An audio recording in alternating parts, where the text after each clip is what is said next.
Токтогул дейт. Токтогул Жалал-Абадка киреби, Жалал-Абадтыкмын дебейсиңби? Антип айтпайм, Токтогул деген өзүнчө. Кандайча өзүнчө?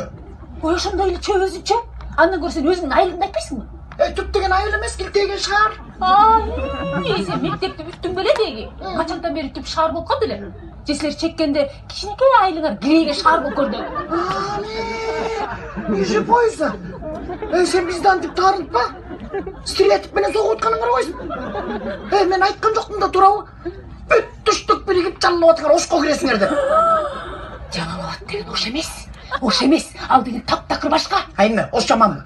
Жаман деген жокмун. Просто Жалал-Абад деген башка, ош деген башка, а Токтогул деген совсем башка.